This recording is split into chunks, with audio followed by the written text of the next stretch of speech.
மக்களை வணக்கம். நான் உங்கள் கோடங்கி. மீண்டும் உங்களை சந்திப்பதில் மகிழ்ச்சி. 72வது திரைப்பட விருதுகள் சமீபத்தில் அறிவிக்கப்பட்டுச்சு. அதில் பெருவாரியான விருதுகளை தமிழ் படங்கள் பெற்றது. உண்மையிலேயே தமிழ் படங்கள் நிறைய விருதுகளை பெற்றது ஒரு மகிழ்ச்சியான விஷயம்னு வச்சுங்களேன். அதில் பார்த்தீங்கன்னா குறிப்பாக எல்லாரும் எதிர்பார்த்தாங்க இந்த படம் கண்டிப்பாக தேசிய விருது பெறும் அப்படின்னு. எந்த படம்னா அமரன். அமரனில் குறிப்பாக சாய் பல்லவி, நம்ம சிவகார்த்திகேயன், அந்த கதையினுடைய முக்கியமான விஷயம் இயக்குனர், இவர்களெல்லாம் கண்டிப்பாக விருதுகள் கிடைக்கும்னு சொல்லி நம்ம ரொம்பவே நம்பணும். அதுக்கேற்ற மாதிரியே பார்த்தீங்கன்னா அமரன் விருது பெற்றிருக்கு. ராஜ்குமார் பெரியசாமிக்கு விருது, ஆனால் சிவகார்த்திகேயனுக்கு விருது கிடைக்கல, சாய் பல்லவிக்கு விருது கிடைக்கல. அந்த படம் கிட்டத்தட்ட ஒரு 3 விருதுகளை பெற்றிருக்கிறது. அதுக்கப்புறம் பார்த்தீங்கன்னா உங்களுக்கு மகாராஜா, அந்த படமும் விருது பட்டியலில் இடம்பெற்றிருக்கு. அப்புறம் தனுஷோட கேப்டன் மில்லர், அந்த படம் விருது பட்டியலில் இடம்பெற்றிருக்கு. அப்புறம் தனுஷ் இயக்கி நடித்த ராயன் படத்துக்கு சிறந்த தமிழ் படத்துக்கான விருது கொடுத்துருக்காங்க.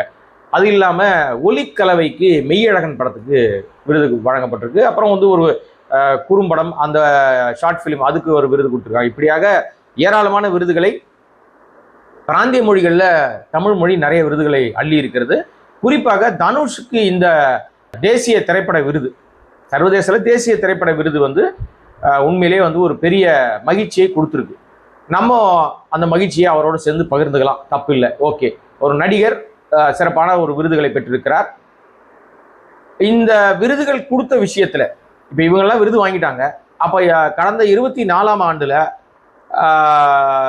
இந்த விருதுகள் பெறுவதற்கு இந்த படங்கள் மட்டும்தான் தகுதியான படங்களா? வேற படமே இல்லையா? வேற நல்ல படங்களே வரவே இல்லையா? நல்ல படங்கள் மீன்ஸ் எப்படின்னா, மக்கள்கிட்ட போய் அதற்கான உரிய ஒரு விஷயத்தோடு அது மக்கள்கிட்ட போய் கொண்டாடப்பட்ட படம் அல்லது சமூக அக்கறையோடு சொல்லப்பட்ட படம் எதுவுமே இல்லையா அப்படின்னு நம்ம திருப்பி பார்க்க போனா, இப்போ நீங்கள் கேப்டன் மில்லர் படத்துக்கு சமூக அக்கறையோடு உள்ள படம் அப்படின்னு சொல்லி விருது கொடுத்துருக்காங்க. அது சுதந்திரத்துக்கு முன்னாடி எப்படி போராடினாங்க, என்ன பண்ணாங்க, எப்படி அப்படின்ற மாதிரி நிறைய விஷயங்களே அது சொல்லியிருந்தது. ஆனால் அந்த படத்துக்கு என்ன விருது கொடுத்தாங்க அப்படின்றத தாண்டி அதுக்கப்புறம் தனுஷ்க்கு ராயன் ஒரு படத்துக்கு சிறந்த தமிழ் படம் அப்படின்ற விருதை கொடுத்துருக்காங்க. பிராந்திய மொழிகளில் சிறந்த மொழி படம், தமிழ் படம் அப்படின்னு சொல்லி ராயன் பேசிய அரசியல் என்ன? ராயன் என்ன பேசிச்சு? வன்முறை கல்ச்சர், கொலை, குத்து, அராஜகம், ரத்த வெறியாட்டம், இதை தவிர ராயன் பேசிய எந்த புரிதலும் இல்லை அப்படின்றது தான் மிக உன்னிப்பாக பார்க்கப்பட வேண்டிய. இதில் ஒரு மிகப்பெரிய அரசியல் ஒளிந்திருக்கிறது. இந்த விருதுகள் எல்லாம், இந்த எல்லா விருதுகளும், அது மாநில அரசு கொடுக்குற விருதாக இருக்கணும், ஒன்றிய அரசாங்கம் கொடுக்குற விருதாக இருக்கும், இந்த விருதுகள் எல்லாம் வழங்கப்படுகிற விருதுகளா, வாங்கப்படுகிற விருதுகளான்னு ரொம்ப காலமாக சர்ச்சை ஓடிக்கிட்டே இருக்கு. இப்போ இந்த விருது கொடுக்கப்பட்ட இந்த விஷயத்துல தனுஷ் மீது, இப்போ நமக்கு தனுஷ் ஒரு நல்ல நடிகர், போராடி அவர் ஜெயிச்சு வந்திருக்காரு. தனிப்பட்ட வாழ்க்கையில நிறைய முரண்கள் இருந்தா கூட நடிகராக, இயக்குனராக, தயாரிப்பாளராக தன்னை ப்ரூவ் பண்ணிட்டே இருக்காருன்னு வச்சுங்களேன். அவருக்கு விருது கொடுத்ததை பத்தி நமக்கு எந்த மாற்று கருத்தும் கிடையாது. ஆனால் ராயன் எந்த அடிப்படையில் தேர்வானது அப்படின்ற கேள்வியை நம்ம வச்சே ஆகணும். ஏன்னா நம்ம நிறைய விஷயங்களை மிக தெளிவாக தவறு அப்படின்னு புரிதலோடு இருக்கும்போது அதை சுட்டி காட்ட வேண்டிய இடத்துல நம்ம இருக்கோன்றதுனால தான் ராயன் எந்த அடிப்படையில் தேர்வாச்சு இந்த விருதுக்கு. அப்ப ராயனை விட சமூக அக்கறையோடு கடந்த அந்த ஆண்டுல வெளிவந்த படம் ஒண்ணுமே இல்லையா? அந்த ஆண்டிலே வெளியான படம் தங்கலான்னு ஒரு படம் வருது. இந்த தங்கலான் கேஜிஎஃப் அந்த கோல்டு மைன் இருக்குல்ல, தங்க சுரங்கங்கள், எப்படி தங்கத்தை கண்டுபிடிச்சாங்கன்னு ஆதி காலத்துல, ஆரம்ப காலத்துல, பல நூற்றாண்டுகளுக்கு முன்னாடி எப்படி அவர்கள் தங்கத்தை எடுத்தார்கள், எங்கிருந்து போய் அவங்க அதுக்கான வேலைக்கு போனாங்கன்றத மிக நுட்பமாக, அத்தனை அழகாக, அவ்வளவு தெளிவாக, மிக சிறப்பாக அந்த படம் பேசியிருக்கோம். பாரஞ்சித்தினுடைய இயக்கத்துல விக்ரமுடைய அந்த நடிப்புன்றது அவ்வளவு பிரமாதமாக ஒரு நடிப்பு. அந்த படம் பெருசா போகல, பொருளாதார ரீதியாக அது கமர்ஷியலாக வெற்றி பெறவில்லை. ஆனால் அதற்கான உழைப்பு, மெனக்கெடுதல், அப்படியே அந்த கண்முன்னான கொண்டு வந்த அந்த கால காட்சிகள், அந்த கால உடை அலங்காரம், அந்த கால விஷயங்கள், இது எல்லாமே அவ்வளவு பிரமாதமான ஒரு நேர்த்தியான படைப்பாக தங்கலான் இருந்தது. அப்ப தங்கலானுக்கு விருது மறுக்கப்பட்டதுக்கு என்ன அரசியல் புரிதல் இருக்குது? ஏன் விக்ரமுடைய நடிப்புக்கோ அல்லது இந்த உடை அலங்காரத்துக்காக ஒரு படத்துக்கு கொடுத்துருக்காங்க. கேப்டன் மில்லர் படத்துக்கு தான் அந்த உடை அலங்காரத்துக்கு கொடுத்துருக்காங்க. அதில் என்ன பெரிய விஷயத்தை அவங்க கண்டுபிடிச்சிட்டாங்கன்னு எனக்கு தெரியல. ஏன்னா இங்கே பேசப்பட்ட விஷயம், தங்கலானில் பேசப்பட்ட விஷயம், தங்கலானில் வந்து ஒரு காட்சி வரும். அந்த காட்சி என்ன காட்சி அப்படின்னா, அப்போல்லாம் வந்து பெண்கள் மேலாடை அணிவது கிடையாது. மேலாடை அணியணும்னா அதுக்கு தனி வரி கட்டணும். அது குறிப்பிட்ட சமூகத்தை சேர்ந்தவர்கள் தான், மேல்தட்டு வர்க்கம் தான் அவங்க வந்து மேலாடை அணிய முடியும். அந்த காலகட்டத்தில் மார்புக்கு வரி போட்டதெல்லாம் இருக்கு. இவ்வளவு பிரச்சனையான காலகட்டத்தில் மேலாடை அணிவது குறித்து, அந்த உடை குறித்து, பருத்தி ஆடை குறித்து எப்படி முதல்ல பெண்கள்கிட்ட ரவிக்கைன்ற ஒரு விஷயம் வந்துச்சுன்ற வரைக்கும் மிக அழகாக தெளிவான அரசியலை பேசியிருக்கோம் தங்கலான்.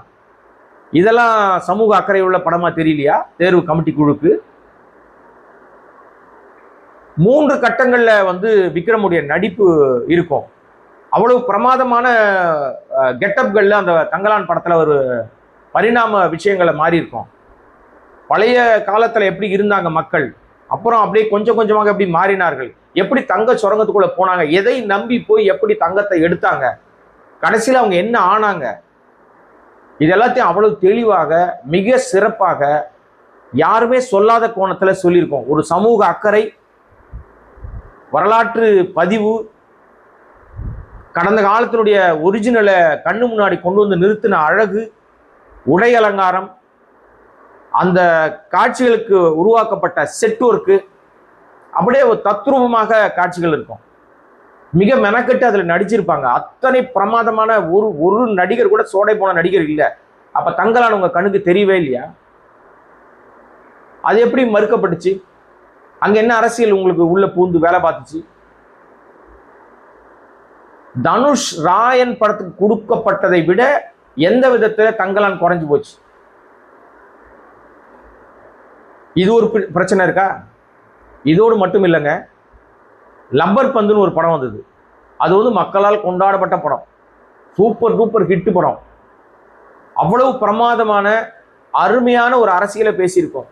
சமூக அரசியல், நேர்த்தியான அரசியல், ஒரு நயமான காதல், அழகான ஒரு மிக சிறப்பான வடிவமைப்பு, ஒரு புரிதல், சாதிய கொடுமைகள்லேருந்து எப்படி மீள்றாங்க, எப்படி மாட்டிக்கிறாங்க, எப்படி வெளியில வராங்க, அங்கே ஏற்படுகிற காதல், அங்கே ஏற்படுகிற மோதல், ஒரு கிரிக்கெட்டை மையமா வச்சு கிராமத்தில் நடக்கிற பல விஷயங்கள், அவ்வளவு யதார்த்தமான ஒரு காட்சிகளோடு சூப்பர் டூப்பர் ஹிட் படம்.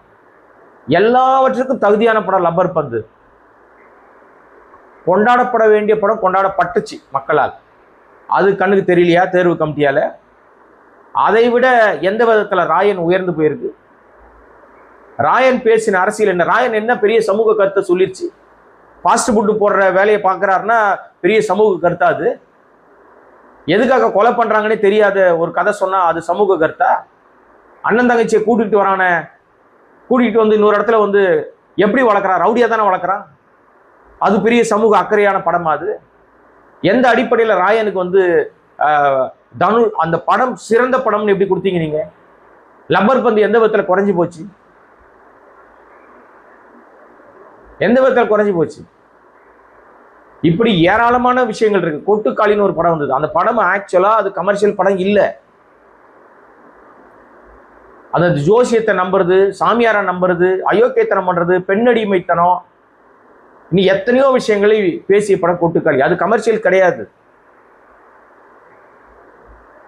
அது விருதுக்கான படம் தான் அது. ஆனா சர்வதேச விருதுகள் பல வாங்கி குவிச்சுது அந்த படம். அந்த படம்லாம் கண்ணுக்கு தெரியலையா? இந்த படங்களை விட எந்த விதத்துல ராயன் வந்து உயர்ந்து நிற்குது? எந்த விதத்துல அங்க உயர்ந்து நிற்குது? தேர்வு கமிட்டியில் இருந்த நபர்கள் இதை எப்படி, எந்த அளவுகோல்ல ராயனையும் நான் சொன்ன இந்த படங்களையும் ஒதுக்கி வச்சாங்க? 2 படம் பிரதானமான படம். உழைப்பு அப்படி கொட்டி மக்கள்கிட்ட வந்து அந்த உழைப்பை கொண்டு போய் நிறுத்தி கண்ணு முன்னாடி நம்ம யதார்த்த அரசியலை, யதார்த்த வாழ்வியலை பேசின படம் 2மே. ஒன்று தங்கலான், இன்னொன்று வந்து லப்பர் பந்து. எந்த அடிப்படையில் இந்த படத்துக்கெல்லாம் இவங்க வந்து கொடுக்காம ராயனை கொண்டாடினாங்கன்னா வேற ஒன்றும் கிடையாதுங்க. தனுஷை தூக்கி பிடிக்கிறது பாஜக. காரணம், தனுஷ் அடிப்படையில் அவர் அந்த மதத்தினரோடு அந்த கோட்பாடுகளோடு நெருங்கி போயிருக்கார். ராமர் கோயில் கட்டுகிற விஷயம், அந்த ஃபங்க்ஷன் நடக்கும்போது கூட தனுஷ்க்கு அழைப்பு வருது. தனுஷ் போய் கலந்துக்கிறார். இன்றைக்கு தனுஷுக்கு ஊடகம் மூலமாக ஒரு பெரிய வெளிச்சத்தை கொடுக்குறாங்க. இன்றே அவர் அரசியல் கட்சிக்குள்ள வருவதற்கான வேலையெல்லாம் தொடங்கிட்டார். கட்சிக்கு கொடி, அவருடைய அந்த ரசிகர் மன்றத்துக்கு கொடி அறிவிச்சார் கொஞ்ச நாளைக்கு முன்னாடி. விரைவில் நிச்சயமாக ஒரு கட்சி ஆரம்பிப்பார். அதை நோக்கி தான் நகர்கிறார் தனுஷ். பாஜக பின்னாடி வளர்க்கிறது. அவங்களுக்கு இந்துத்துவ கொள்கையோடு யார் வந்தாலும் அவங்க தூக்கி பிடிப்பாங்க. அவங்களுக்கு இன்னைக்கு தேவை திராவிட அரசியலை ஒழிக்கணும், திராவிட சித்தாந்தத்தை ஒழிக்கணும். திராவிடம் பேசினால் சமத்துவம் பெருகும், அது பெருகக்கூடாது. இன்னைக்கு சமத்துவம் இருக்கக்கூடாது, சனாதனத்தின்படி நடக்கணும், நூலிழை வித்தியாசம் இருக்கணும். அப்பதான் மக்கள் பிரிவினையோடு இருப்பாங்க. இங்க தமிழ்நாடு வளர்ந்த மாநிலமாக இருந்துச்சு, எல்லாவற்றிலும் கல்வியிலும் சிறந்த மாநிலமாக இருந்துச்சு, அன்பிலும் பண்பிலும் சிறந்த மாநிலமாக இருந்துச்சு. இன்னைக்கு என்ன ஆச்சு? ரீல்ஸ் பாட்டு தெரியுதுங்க, சினிமாக்காரன் பின்னாடி போய் நாசமா போச்சுங்க. சினிமாக்காரனை பார்த்துக்கிட்டு நமக்கு வர வேண்டிய அத்தனை தொழில் முதலீடுகளும் பக்கத்து மாநிலம் கவர்ந்துக்கிட்டு போயிட்டு இருக்கு. அவர் எவ்வளவு அழகா வராரு பாருங்களேன், அவர் அப்படியே கை காட்டுறாரு பார்த்தீங்களா? ஐயோ எவ்வளவு அழகா இருக்காரு பாருங்களேன், இப்படி அல்லவா இருக்கணும் ஒரு சிஎம் அப்படின்னு நடிகனை பார்த்து கொண்டாடிக்கிட்டு இருக்குது. நடிகனா இருந்து அரசியலுக்கு வந்த பிறகு அரசியலை கத்துக்கிட்டாவது அரசியல் பண்ணணும். ஆனா நம்ம முதலமைச்சர் சப்பு விஜய்க்கு அதெல்லாம் எதுவும் தெரியல. இன்று வரை வெறும் நடிகர் மனநிலையிலே இருக்கிறாரு. பழிவாங்கற அரசியல் பண்றாரு, அயோக்கியத்தன அரசியல் பண்றாரு. இது அத்தனையும் பாஜகவுடைய அப்படியே இன்னொரு மினி வெர்ஷனா தான் இங்க வேலை நடக்குது. பாஜக அந்த வேலையை தெளிவா செய்யும். ஒத்து வராதவங்க மேல கேஸ் போட்டுக்கிட்டே இருக்கும், அவங்களை பிடிச்சி உள்ள வச்சுட்டே இருக்கும். இப்ப பாஜக கொண்டு வருகிற விஷயங்களுக்கு சப்போர்ட் பண்ண கூட இவங்களுக்கு தெம்பு இல்லை, துப்பு இல்லை தாவேகாக்கு. இப்ப தனுஷ் விஷயத்துக்கு வருவோம். தனுஷ்க்கு இந்த தேசிய விருதுகள் வழங்கப்பட்ட விஷயத்துல மிகப்பெரிய அரசியல் இருக்கு. அவரை நம்ம கொண்டாடுறோம். அவர் சினிமாவில் தமிழ் சினிமாவுக்கு பெரிய ஆகச்சிறந்த அறிவான படைப்பை கொடுத்துட்டாரெல்லாம் நீங்க நினைச்சீங்கன்னா அதெல்லாம் ஒன்றும் கிடையாது. அவரை பாஜக கொண்டாடணும்னு முடிவு பண்ணுது, அவரை வளர்க்குது. இவர் நமக்கு ஏத்த ஆளா இருப்பாரு, அதனால இவரை கொண்டாடுவோம். அடிப்படையில் தனுஷனுடைய முந்தைய படங்கள் பெற்ற அந்த தேசிய விருதுகளுக்கும் இப்போது பெறுகிற தேசிய விருதுகள் வேறுபாடு இருக்கு. வெற்றிமாறனுடைய ஆடுகளம் படத்துக்கு விருது கிடைச்சது, அது பேசிய அரசியல் வேற, அது பேசின படைப்பு, அந்த அந்த படைப்பு சுதந்திரம் வேற. இன்றைக்கு நாம் குறிப்பிடுகிற படம், இப்ப கேப்டன் மில்லரை பத்தி நான் பேசவே இல்லை. கேப்டன் மில்லர் கூட அதுலயும் ஒன்றும் பெருசா இல்லை, வன்முறை காடு தான். ஆனா ஆங்கிலேயரை எதிர்த்தார்கள், அதுல வேற ஒரு விஷயமா இருந்தது. அவன் ஊரை விட்டு போய் அந்த ராணுவத்துல, ஆங்கிலேய ராணுவத்துல சேர்ந்துட்ட பிறகு கூட துப்பாக்கி தன் மக்களுக்கு எதிராகவே திரும்புதும் போது அவன் மறுபடியும் திருப்பி அந்த ராணுவத்துக்கு எதிராகவே மாறுகிறான்ற விஷயம்லாம் வரும்போது அது கூட நம்ம ஒரு விதத்துல ஏத்துக்கலாம். கேப்டன் மில்லரை கூட. ராயனை எப்படிங்க ஏத்துக்கிறது? ராயன் எந்த அடிப்படையில தேர்வானது? ராயன் எப்படி சிறந்த படம்? அப்ப நாம் முன்வைத்த தங்கலானோ, நாம் முன்வைத்த லப்பர் பந்தோ எந்த விதத்துல ராயவனை குறைஞ்சு போச்சு? இப்ப நான் கேட்கிற கேள்வி பார்த்துக்கிட்டு இருக்க உங்க மனசுல இருக்கும். அப்ப இது முழுவதுமாக ஏற்கனவே சொன்னது போல தேசிய விருதுகளா இருந்தாலும் சரி, மாநில விருதுகளா இருந்தாலும் சரி, சர்வதேச அளவில் வழங்கப்படுகிற விருதுகளா இருந்தாலும் சரி, இது அத்தனையும் வாங்கப்படுகிறதா வழங்கப்படுகிறதா என்ற கேள்விக்கு இதுவரை விடை கிடைக்கவே இல்லை. கடைசியாக வீடியோ முடிக்கிறது முன்னாடி ஒன்னே ஒன்று சொல்லிடுறேன். சமீபத்தில் ஆஸ்கார் அவார்டுக்கு ஒரு படம் போச்சு, RRR அப்படின்னு ஒரு படம். நாட்டு அப்படின்னு ஒரு பாடலுக்கு ஆஸ்கார் விருது கிடைச்சிது. ஆக்சுவலா அந்த பாடலுக்கு அந்த விருது கிடைச்சிது அப்படின்னு எல்லாரும் கொண்டாடினாங்க பயங்கரமா, நம்ம படம் ஆஸ்கார்ல அவார்டு வாங்கிடுச்சுடா அப்படின்னு. ஆக்சுவலா அந்த விருது என்பது அவர்கள் இந்த படத்தை செலக்ட் பண்ணி விருது கொடுக்கல. RRR டீம், RRR டீம் பணம் கட்டி ஒரு பிரிவு இருக்கு, நாங்க ஆஸ்கார் அவார்டு எங்களுக்கு கொடுங்க, நாங்க பணம் கட்டி உள்ள வரோம்னு பணம் கட்டி அங்க 2 மாத காலம் அங்க உட்கார்ந்து லாபி பண்ணி நிறைய விஷயங்களை அங்கே வந்து அந்த படங்களை போட்டு காமிச்சு ஏராளமான வாக்குகளை வாங்கி அதன் அடிப்படையில் தான் அந்த படம், அந்த பாட்டு, படத்துக்கு விருது கிடையாது, அந்த பாட்டுக்கு தான் விருது கிடைச்சிது. கீரவாணி அந்த பாட்டுக்கு தான் விருது கிடைச்சிது. அதே போல இங்கேயும் பல நேரங்களில் வழங்கப்படுகிற விருதுகள் வந்து வாங்கப்படுகிற விருதுகளோன்ற சந்தேகத்தை ஏற்படுத்துகிறது. ஜூரிகள் மேல டவுட் வருது. ஏன்னா இந்த இந்த இந்த ஜூரிகளா இருந்தவர்கள்லாம் தமிழ் சினிமாவிலிருந்து போனவங்களும் இருக்கிறாங்க. முன்னாடி வந்து நம்ம தமிழ் மொழிக்கு சம்மந்தமே இல்லாமல் யாரையோ கொண்டு வந்து இந்தியிலேருந்து ஆட்களை போடுவாங்க. அவங்களுக்கு இதோட மொழி உணர்வு தெரியாது, அதோட உளவியல் ரீதியான விஷயம் தெரியாது, எமோஷன் தெரியாது, என்ன டைலாக்னு தெரியாது. மொழியை புரிஞ்சுக்கிட்டாத மட்டும்தான் நம்ம வந்து அந்த உணர்வுகளை நம்ம கடத்திக்க முடியும்.